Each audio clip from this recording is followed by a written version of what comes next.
이어서 좋은시학교회 권영우 목사님께서 탕자들의 집이라는 제목으로 말씀 전해 주실 때에 은혜 많이 받으시기 바랍니다. 오실 때 박수 많이 쳐주시기 바랍니다.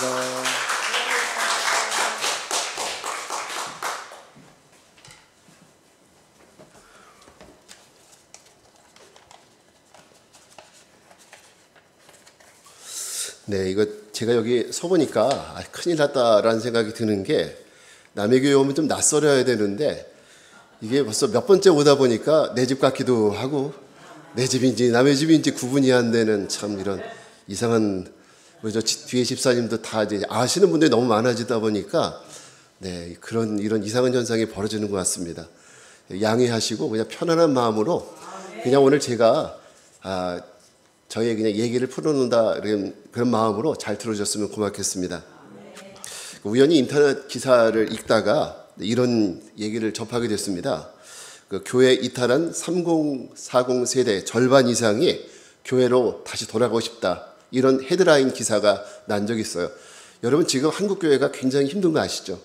그 원인 중에 하나가 뭐냐면 교회의 허리가 되는 3040 세대, 30 그리고 40대 이 나이대가 교회에 없어요. 지금 우리는 여기 말씀예수 교회는 어떤지 모르겠는데 큰 교회도 마찬가지입니다.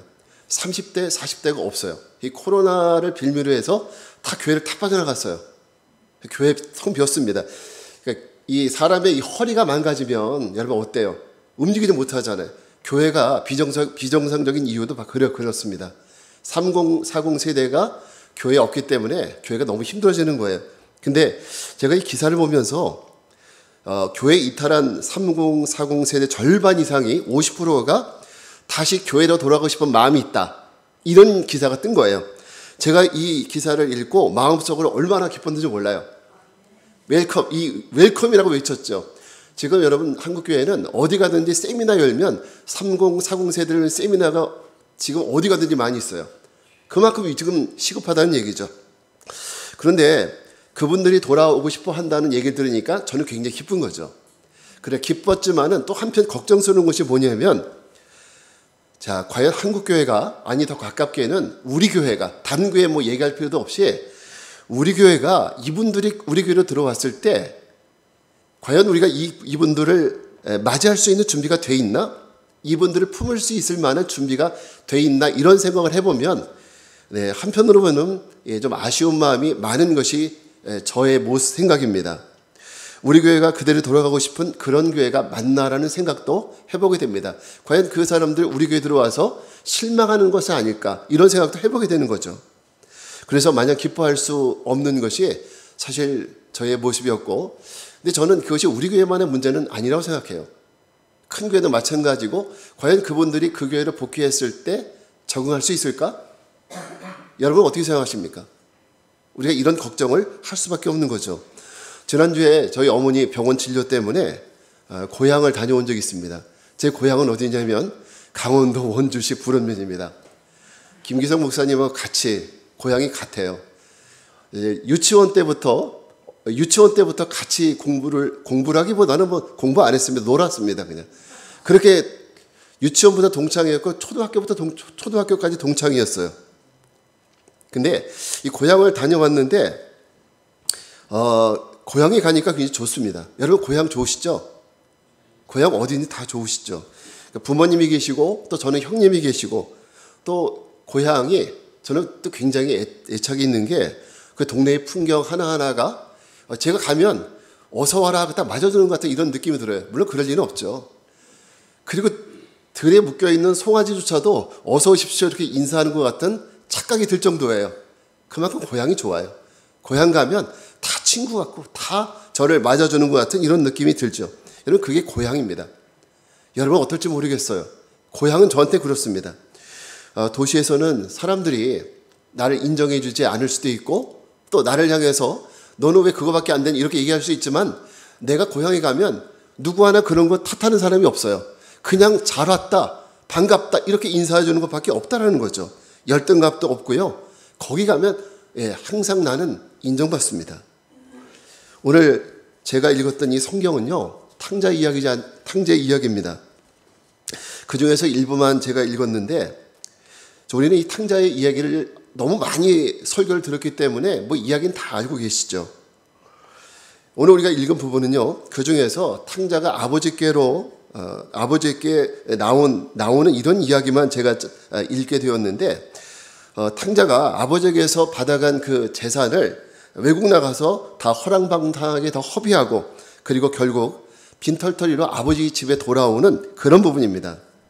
저는 여러분에게 질문을 하고 싶은데, 만약 여러분이 이 탕자의 아버지라면, 이 집 나간 자식, 집에서 소판 돈 몰래 훔쳐가지고 서울 가서 다 털어먹고 집에 빈털터리로 돌아온 자식, 여러분이 어떻게 하시겠습니까? 여러분이 부모라면.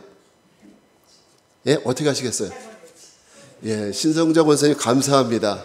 제가 듣고 싶은 얘기를 저하고 똑같은 심정으로 말씀해 주셨어요. 우리 장로님 어떠세요? 장로님은 좀 다르신가요? 혼내줘야 되겠죠?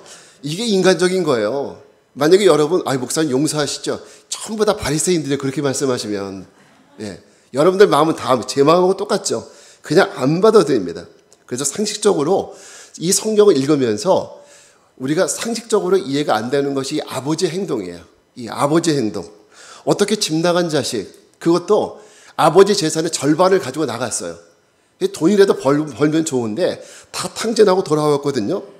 근데 그런 자식을 어떻게 매일 나가서 기다릴 수 있을까? 어떻게 그 자식이 돌아왔을 때 끌어안고 가서 입을 맞출 수 있을까? 뿐만 아니라 그 입은 옷을 다 벗겨도 시원찮은데 집에서 제일 좋은 옷 갖다가 입히는 그 아버지, 손가락에다가 가락질 끼우는 그 아버지, 그리고 집 나간 자식을 위해서 잔치까지 베푸는 이 아버지, 여러분 이해되세요? 이 아버지? 제가 볼 때는 조금 뭔가 정신이 이상하신 아버지 아닐까 하는 생각이 듭니다. 물론 이제 드라마나 영화 같은 데서는 이해가 돼요. 드라마니까. 영화는 우리가 상상할 수 없는 일들이, 현실적이지 않은 일들이 있어요. 근데 우리가 볼 때에는, 우리 상황에서 봤을 때는 탕자의 아버지는 현실적이지 않습니다. 우리의 아버지 같지 않아요. 저는 우리 아버지한테, 장놈씨에서 지게작대기를 얻어맞아 본 적이 얼마나 많은지 몰라요. 그런 아버지 밑에서 살았기 때문에 이런 아버지가 상상이 안 돼요. 저는 이 탕자의 이야기를 읽고 묵상하면서 집에 대해서 묵상을 하게 됐어요. 집이라는 거에 대해서. 집. 아버지가 계시는 집. 아버지가 계신 집의 위력이라는 것이 과연 이런 건가? 아버지가 계신 집은 이런 건가? 진짜 아버지가 계신 집은 원래 다 이래야 되는 건가? 이런 생각을 해보는 겁니다. 자식의 어떤 실수도 용납될 수 있는 곳, 아들이 저지른 어떤 손해도 다 사랑으로 상쇄될 수 있는 곳, 죄 지은 아들을 위해서 무조건 묻지도 따지지도 않고 잔치를 베풀어 줄 수 있는, 바로 그것이 아버지가 계시는 집의 의미였던 것이죠. 이게 바로 아버지가 계시는 집의 의미였습니다. 우리 같으면 지게작대기 들고 들어오는 자식 보자마자 그냥 때렸을 텐데, 이 아버지는 그 자식을 끌어안고 입 맞추고 좋은 옷 입히고 심지어는 잔치까지 베풀어 주시는, 이게 바로 아버지더라는 거예요. 그게 아버지가 계시는 집이더라는 겁니다. 저는 이 집에 대한 묵상을 하면서 교회에 대한 생각을 해봤어요. 교회. 여러분, 그럼 우리의 교회는 어떠해야 될까라는 생각을 해보는 거죠. 우리 교회라는 것. 교회는 저 세상에서 하나님을 믿지 않고 방황하는 이런 탕자들에게는 과연 우리가 있는 이 교회, 십자가가 걸려있는 이 교회는, 그들에게 이 교회는 어떤 의미가 있을까? 이 탕자처럼 내가 돌아가야지 이런 마음이 드는 그런 교회일까? 아니면 돌아가고 싶은 마음이 전혀 없는 정내미가 떨어지는 그런 곳일까? 이런 생각을 해보게 됩니다. 과연 우리 교회는 세상의 모든 탕자들에게 돌아갈 만한 집이 되고 있나? 탕자들에게 나도 교회로 돌아갈래라는 희망을 주는 그런 곳인가라는 생각을 해보게 됩니다. 여러분, 교회의 목적은요, 많은 교회들이 예산 많이 쌓고 그리고 교회 증축하고 이런 것들을 좋아하는 것 같아요. 근데 교회의 목적은요, 교회에 올리는 것이 교회의 목적도 아니고요, 교회 예산 많이 쌓아두는 것이 교회의 목적도 아니고요. 성도수 늘리는 것이 그것이 주님이 이 땅에 교회를 세우신 목적도 아닙니다. 교회는 우리끼리만 재미있고 여기 지금 모여있는 우리끼리만 재미있고 우리끼리만 구원을 소망하면서 우리끼리만 열심히 예수 믿고 잘 살자. 이것이 교회는 아니라는 거예요. 저는 교회가 세상에 방황하는 탕자들 중에서 누구든지 돌아와서 위로받고 회복되고 축복받는 그런 탕자들의 집이 되어야 한다고 생각을 합니다. 예수님 말씀 한 가지 읽어드릴게요. 마태복음 11장 28절입니다. 수고하고 무거운 짐진 자들아 다 내게로 오라. 내가 너희를 쉬게 하리라. 저는 이 말씀이 마음속에 와닿았어요. 여러분, 이 예수님의 말씀을 어떻게 생각하십니까? 예수님의 어떤 마음으로 이 말씀을 하셨다고 생각하십니까? 이 성경을 읽는 제 마음속에는 수고하고 무거운 짐진 자들아 다 내게로 오라 라고 부르시는 이 예수님이 바로 이 탕자의 아버지처럼 느껴지는 거죠. 오면, 너희들 돌아오면 내가 너희에게 입을 맞춰주고 새 옷을 입혀주고 가락질 끼워주고 잔치를 베풀어줄게 라고 초청하는 이런 탕자의 아버지처럼 여겨집니다.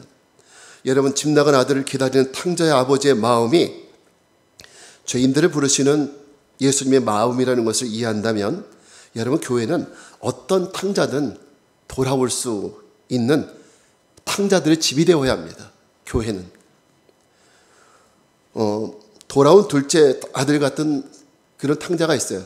우린 이런 사람들을, 돌아온 탕자들을 전문 용어로 돌탕이라고 불러요. 돌탕. 그래서 이런 돌탕 가운데는 뭐 김탕자, 이탕자, 최탕자, 뭐 정치인 탕자 많죠. 70대, 60대 탕자. 근데 이런 탕자만 있는 것이 아니라 집에도 탕자가 있었어요. 아버지에게 늘 불만이 있고 또 동생을 미워하는 그 탕자, 집에 있는 탕자. 우리는 이런 탕자를 전문 용어로 집탕이라고 부릅니다. 집탕. 그래서 그렇다고 설렁탕은 없어요. 여러분, 예수님 말씀처럼 세상에 수고하고 무거운 짐진 자들은 누구든지 들어올 수 있는 곳, 그래서 회복되고 치유받고 새로운 믿음의 소망을 갖는 탕자들의 집이 되어야 되는 것입니다. 이것이 바로 교회가 되어야 합니다. 자, 그럼 교회는 어떻게 하면 탕자들의 집의 역할을 할 수 있을까? 전 두 가지를 얘기하고 싶은데, 첫째는 사랑을 베풀 수 있어야 돼요. 교회는 사랑을 베풀어야 돼요. 만약 탕자가 집에 들어왔을 때 아버지가 대문 밖에서 일단 지게작대기 어깨 메고 딱 기다리고 있다 그러면 여러분, 그런 집 가고 싶으시겠어요? 탕자가, 저 같으면 탕자가 집에까지 왔다가 아버지 지게작대기 보고 바로 그냥 도망갈 것 같아요. 만약에 저는 옛날에 그랬거든요. 딱 집에 들어가다가 아버지가 지게작대기 들고 있으면은 멀리 도망갔다 아버지 주무실 때 들어오고 그랬어요. 저희 아버지가 술 드시면 그랬거든요, 옛날에. 전형적인 옛날 아버지였습니다. 그러면서 이 아버지가 만약에 아들이 들어왔는데, 야, 너 잘 만났다. 이제 부자의 연을 끊어버리자. 이런 식으로 나왔다면 여러분, 누구도 돌아올 수 없는 거죠. 그런데 오히려 아버지는 20절에 보면은 아들을, 성경에 보시면은요, 먼저 발견했다 그랬어요. 아들을 먼저 발견하고 먼저 달려나가고, 아들을 향해서 먼저 달려나가고 그 아들을 먼저 끌어안고요. 먼저 입을 맞췄어요. 누가? 아버지가 먼저 일을 한 거죠. 저는 이것이 사랑이라고 생각해요. 사랑은요, 절대 관념적인 것이 아니에요. 사랑은 이것이다, 뭐 여러 가지 말을 하지만은 저는 이것이야말로 가장 아름다운 사랑이라고 생각해요.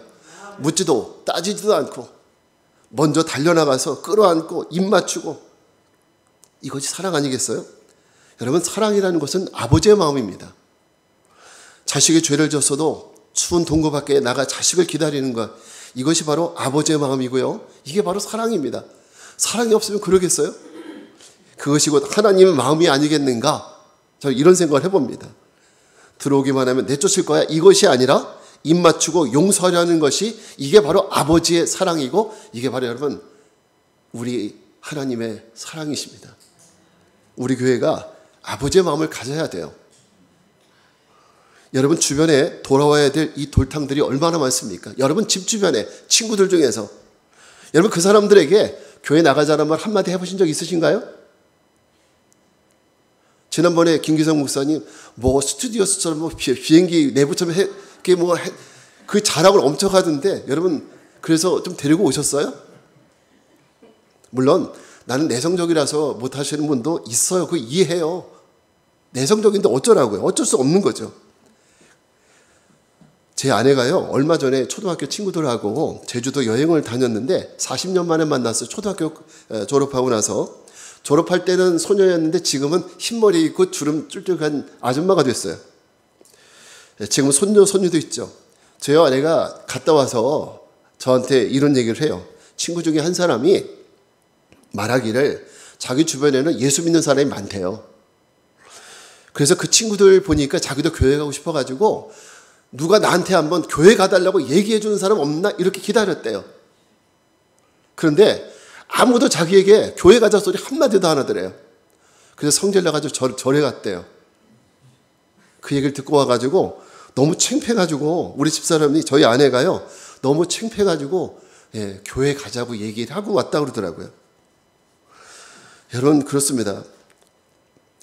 절에 간 친구가 잘했다는 것이 아니라 돌탕들이 옆에 있는데도 불구하고 전도할 마음을 갖지 못한다면 여러분 이런 우리의 마음, 이런 우리에게 사랑이 있다고 말할 수 있나요? 예수님이 사랑이라고 했는데 내가 그 사랑을 받은 사람인데 나는 그 사랑을 갖고 있다고 말할 수 있을까요? 오늘 우리가 아버지의 마음으로 기다리는 탕자의 마음, 그 마음이 있을까요? 여러분 저는 오늘 이 말씀의 숲교회를 위해서 기도하면서 말씀의 숲교회는 탕자 아버지의 마음으로 영원 사랑하는 그런 교회가 되시기를 축복합니다. 두 번째는요, 이 탕자들의 지배 역할을 하려면 풍성한 은혜가 이 안에 있어야 돼요. 이 안에 풍성한 은혜. 자, 돌아온 아들에 대한 아버지는 사랑을 넘어서 자, 옷을 입혀주고 가락지를 껴주고 여기를 넘어서 더군다나 뭐까지 하느냐? 풍성한 은혜를 주시죠. 그래서 발에 신을 신기기도 하고 맨 마지막에는 잔치까지 베풀어 주더라는 거예요. 뭘 베풀어요? 잔치를 베풀더라는 거죠. 이것은 돌아온 탕자에 대한 아버지가 베푸는 풍성한 은혜예요. 자, 탕자가 밖에 나가서 먹을 거 제대로 먹었어요? 못 먹었어요? 그 흔한 피자 한 쪽도 못 먹었어요. 그죠? 얼마나 못 먹겠어요? 그런 아들을 위해서 아버지가 해줄 수 있는 게 뭐예요? 잔치.